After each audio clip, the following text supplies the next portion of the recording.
The month of February is gone by. It's time to take a look at the 4 pay weeks in the month of February and see if I'm still on track to be a six-figure trucker. Let's talk about it. Coming up.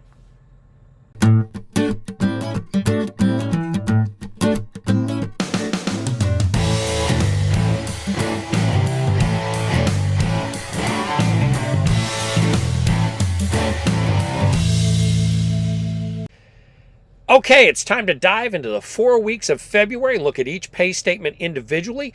I'm going to do a little different. I'm going to blow them up so you can clearly see the box at the bottom so you can follow along and see if I'm on track to be a six-figure trucker. At the end of this recording, I'm going to have a message about YouTube recruiters and what to look for in pay statements.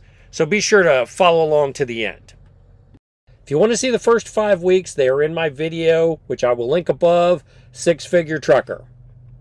There's a lot of information on a Cheeseman compensation statement, driver settlement, whatever you want to call it. I'm a company driver.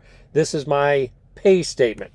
Let me try and explain some of it and blow some of it up so it'll make it clearer and easier to read. There's a lot of information here, and sometimes it's hard to read. If you look, this is trip number 1098538. That was from GSP Terminal in Greer, South Carolina, to Richland, Mississippi, and on to Roanoke, Texas. It was a 2-stop load. As you're looking at it, you can see that I was paid handling and securement pay. I was paid handling and securement. That's where I had to knock the blocks out.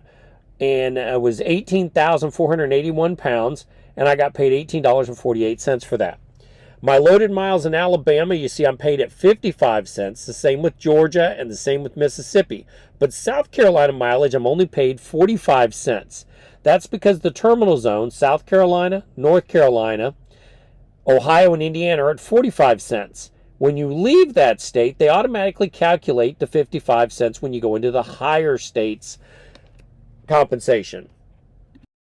I was also paid delivery stop pay of $20 for the stop in Richland, Mississippi, and the stop in Roanoke, Texas.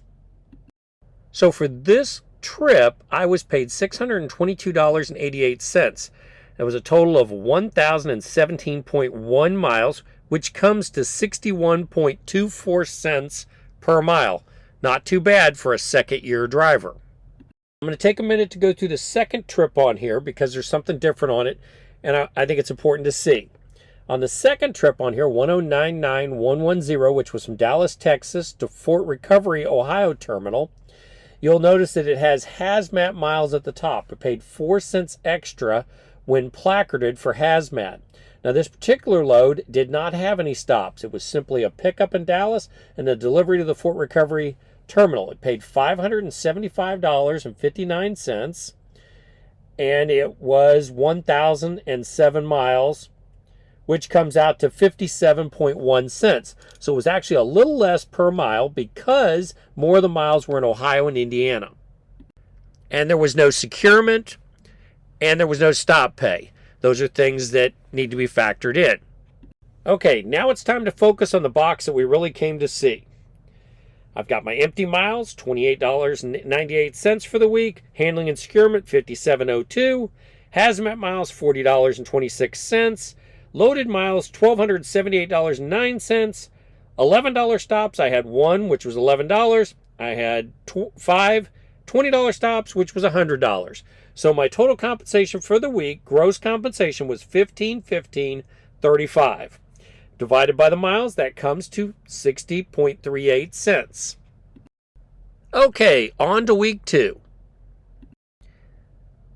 Week 2 had a lot of line items, but let's move right on to the part that everybody wants to see, the summary box. All right, week 2, which is the 7th week of the year, I had $28.04 in empty miles, 67.70 in handling and securement, no hazmat miles, $100 layover pay. This is because I did a 34-hour reset on the road, and we are paid $100 for doing a 34-hour reset on the road. I had $1,514.09 in loaded miles. I had one $11 stop. $11 stops, by the way, are stops that are in Indiana, Ohio, South Carolina, or North Carolina. Other stops are $20 per stop. And I had 9 of those, which was $180 for a total of $1,900.83, which breaks down to 63.75 cents per mile. Time to move on to the 3rd week of the month, but the 8th week of the year. This is an example why you need to look at more than 1 week at a time, because somebody can easily show you a week that looks fantastic and then not show you the week before and after that don't look so good. Because of home time, because of loads that run over a week into the next week, there are a lot of reasons why you could have one lower or higher. That's why you have to look at an average of several weeks to get an idea of what a company really pays. We'll talk about that at the end. My empty miles were 44.44. My hazmat miles were 21.52. My loaded miles 545.01. I had 2 stops at $22 and 2 stops at $40. Total of $672.97 for 56.8 cents. Okay, the 4th week of the month, which is the 9th week of the year. It's another one of those really long pay statements that goes into 2 pages. But you know, the box we all really want to see is the summary box. Okay, the empty miles was $122.58. Handling and securement, $14.80. Insurance cash out, $300. Layover pay, $100. Loaded miles, $1938.98.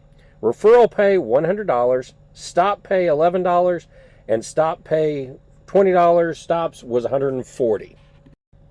This was that week that somebody would pull out and show you in a truck shop and say, hey, look, I made $2,727.36. And you would think, hey, that's what this driver makes every week.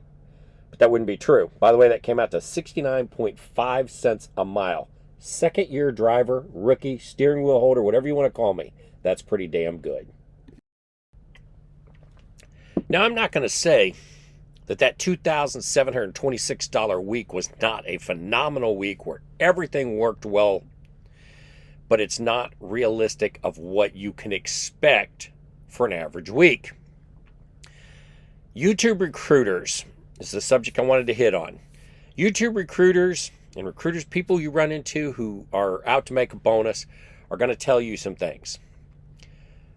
Verify everything they tell you.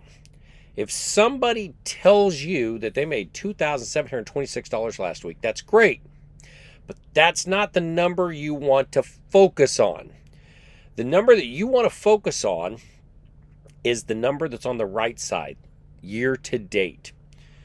In my case, that year to date amount is $16,735.70. Do yourself some quick math. Look at the top of the sheet, see how many weeks into the year it is. In my case, it's 9 weeks into the year, so take 16,735.70 divided by 9. That comes to $1,859.52.